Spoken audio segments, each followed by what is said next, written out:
আজকে জানেন আমরা কেন ভারতবর্ষ এত সুন্দর? 1947 সালে যখন দেশ স্বাধীন হয়, 1950 থেকে 1930 থেকে 50 আপনি খেয়াল করুন যে এই ভারতবর্ষের মতো দক্ষিণ পূর্ব এশিয়ায় আরো কতগুলো দেশ স্বাধীন হয়েছিল। ইন্দোনেশিয়া স্বাধীন হয়েছে, ব্রহ্মদেশ হয়েছে, শ্রীলঙ্কা হয়েছে, পাকিস্তান হয়েছে। কিন্তু সেই সমস্ত দেশের যে শাসক তারা সেই দেশের মানুষের হাতে গণতান্ত্রিক অধিকার তুলে দেয়নি। তাই 1958 সালের 7ই অক্টোবর পাকিস্তানের সেনাপ্রধান আইয়ুব খান বন্দুকের নল দেখিয়ে পাকিস্তান দখল করে নিয়েছিলেন। পাকিস্তানের সামরিক শাসন জারি হয়েছিল। 1965 সালে ইন্দোনেশিয়ায় সামরিক শাসন জারি হলো। তারপর একে একে ব্রহ্মদেশ, শ্রীলঙ্কা, আফগানিস্তান এবং 1971 সালে প্রতিষ্ঠিত বাংলাদেশেও গণতন্ত্র টেকেনি।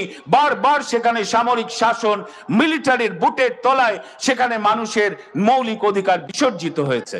কিন্তু 75 বছর ধরে আজকে ভারতবর্ষের গণতন্ত্র টিকে আছে। তার একটাই কারণ যে 1950 সালে 26শে জানুয়ারি ভারতবর্ষের সংবিধান তৈরি হওয়ার ঠিক 2 বছরের মধ্যে 1951 সালের শেষ দিকে ভারতবর্ষের প্রধানমন্ত্রী জওহরলাল নেহরু লোকসভা নির্বাচনের ডাক দিয়েছিলেন। সেদিন জওহরলাল নেহরুকে অনেকে বলেছিলেন যে আপনি এখনই কেন নির্বাচন ডাকছেন, কারণ দেশের মানুষ এখনো সচেতন হয়নি, শিক্ষিত হয়নি, তারা ভোট দিতে হয় কি করে জানে না। জওহরলাল নেহরু বললেন যে আমি যদি গণতান্ত্রিক অধিকারকে নিজের পকেটে রাখি তাহলে সে অধিকার পকেট পার হয়ে যাবে, কিন্তু আমি যদি গণতান্ত্রিক অধিকারকে দেশের মানুষের মধ্যে ছড়িয়ে দিই তাহলে সেই অধিকার অনেক বেশি সুরক্ষিত থাকবে। 1952 সালে লোকসভা নির্বাচন অনুষ্ঠিত হলো। অনেক বড় বড় স্বাধীনতা সংগ্রামী সেই ভোটে হেরে গিয়েছিলেন। আমাদের আরামবাগে প্রফুল্ল সেন সেই ভোটে হেরে গিয়েছিলেন এবং আমাদের সংবিধান প্রণেতা বি.আর. আম্বেদকর বোম্বে নর্থ লোকসভা থেকে সেই ভোটে হেরে গিয়েছিলেন। তখন জওহরলাল নেহরুকে আবার সাংবাদিকরা বলল, দেখলেন তো আমরা বলেছিলাম যে দেশের মানুষ কি করে ভোট দিতে হয় জানে না বলেই এত বড় বড় স্বাধীনতা সংগ্রামীদের তারা ভোটে হারিয়ে দিয়েছে। সেদিন উত্তরে জওহরলাল বললেন যে আমি খুশি হয়েছে এই জেনে গণতন্ত্রের প্রথম পরীক্ষায় ভারতবর্ষের মানুষ পাশ করে গিয়েছে, তারা বুঝিয়ে দিয়েছে প্রয়োজনে তারা কংগ্রেসকেও হারিয়ে দিতে পারে। আজকে এই ভারতবর্ষের এই যে বৈচিত্র্যতা, এটাকে লক্ষ্য রেখেই ভারতবর্ষের সংবিধান তৈরি করলো সংবিধান প্রণেতারা, এবং এর জন্যই ভারতবর্ষ গণতন্ত্র পেলাম, যুক্তরাষ্ট্রীয় কাঠামো পেলাম এবং ধর্মনিরপেক্ষতা পেলাম।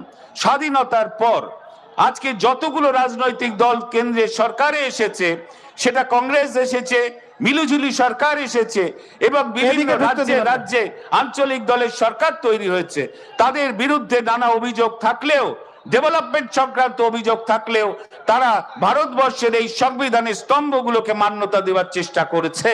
কিন্তু 2014 সালের পর নরেন্দ্র মোদীর নেতৃত্বে যে সরকার কেন্দ্রে আছে তারা প্রতিদিন ভারতবর্ষের সংবিধানের এই স্তম্ভগুলোকে আঘাত করছে, সেগুলোকে ভুলুণ্ঠিত করার চেষ্টা করছে এবং সেগুলোকে ভেঙে দেওয়ার চেষ্টা করছে। তাই আজকে আমাদের এত আশঙ্কা এবং তাই ভারতবর্ষের মানুষের এত অস্থিরতা এবং এত আশঙ্কা তৈরি হয়েছে। এর বিরুদ্ধে আমাদের জোটবদ্ধভাবে লড়তে হবে। আজকে জানেন আমরা কেন ভারতবর্ষ এত সুন্দর?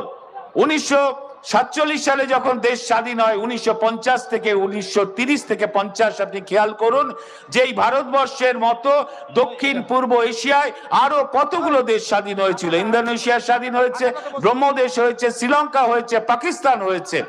কিন্তু সেই সমস্ত দেশের যে শাসক তারা সেই দেশের মানুষের হাতে গণতান্ত্রিক অধিকার তুলে দেয়নি।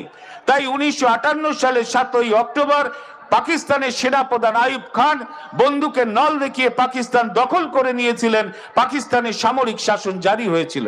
1965 সালে ইন্দোনেশিয়ায় সামরিক শাসন জারি হলো। তারপর একে একে ব্রহ্মদেশ, শ্রীলঙ্কা, আফগানিস্তান এবং 1971 সালে প্রতিষ্ঠিত বাংলাদেশেও গণতন্ত্র টেকেনি। বারবার সেখানে সামরিক শাসন, মিলিটারির বুটের তলায় সেখানে মানুষের মৌলিক অধিকার বিসর্জিত হয়েছে। কিন্তু 75 বছর ধরে আজকে ভারতবর্ষের গণতন্ত্র টিকে আছে। তার একটাই কারণ যে 1950 সালে 26শে জানুয়ারি ভারতবর্ষের সংবিধান তৈরি হওয়ার ঠিক 2 বছরের মধ্যে 1951 সালের শেষ দিকে ভারতবর্ষের প্রধানমন্ত্রী জওহরলাল নেহরু লোকসভা নির্বাচনের ডাক দিয়েছিলেন। সেদিন জওহরলাল নেহরুকে অনেকে বলেছিলেন যে আপনি এখনই কেন নির্বাচন ডাকছেন, কারণ দেশের মানুষ এখনো সচেতন হয়নি, শিক্ষিত হয়নি, তারা ভোট দিতে হয় কি করে জানে না। জওহরলাল নেহরু বললেন যে আমি যদি গণতান্ত্রিক অধিকারকে নিজের পকেটে রাখি তাহলে সে অধিকার পকেট পার হয়ে যাবে, কিন্তু আমি যদি গণতান্ত্রিক অধিকারকে দেশের মানুষের মধ্যে ছড়িয়ে দিই তাহলে সেই অধিকার অনেক বেশি সুরক্ষিত থাকবে। 1952 সালে লোকসভা নির্বাচন অনুষ্ঠিত হলো, অনেক বড় বড় স্বাধীনতা সংগ্রামী সেই ভোটে হেরে গিয়েছিলেন। আমাদের আরামবাগে প্রফুল্ল সেন সেই ভোটে হেরে গিয়েছিলেন, এবং আমাদের সংবিধান প্রণেতা বি.আর. আম্বেদকর বোম্বে নর্থ লোকসভা থেকে সেই ভোটে হেরে গিয়েছিলেন। তখন জওহরলাল নেহরুকে আবার সাংবাদিকরা বলল, দেখলেন তো আমরা বলেছিলাম যে দেশের মানুষ কি করে ভোট দিতে হয় জানে না বলেই এত বড় বড় স্বাধীনতা সংগ্রামীদের তারা ভোটে হারিয়ে দিয়েছে। সেদিন উত্তরে জওহরলাল বললেন যে আমি খুশি হয়েছে এই জেনে গণতন্ত্রের প্রথম পরীক্ষায় ভারতবর্ষের মানুষ পাশ করে গিয়েছে, তারা বুঝিয়ে দিয়েছে প্রয়োজনে তারা কংগ্রেসকেও হারিয়ে দিতে পারে। এত বড় গণতন্ত্র আমরা পেয়েছি, সেই গণতন্ত্র আজকে আক্রান্ত। আজকে মানুষের অধিকার কেড়ে নেওয়া হচ্ছে। ভারতবর্ষের সংবিধান মানে সংখ্যাগরিষ্ঠতার সুযোগ নিয়ে বিজেপি এমন সব আইন নিয়ে আসছে ভারতবর্ষে যেগুলো ভারতবর্ষের এই গণতান্ত্রিক অধিকার, ব্যক্তি স্বাধীনতা, মত প্রকাশের অধিকারকে সংকুচিত করে।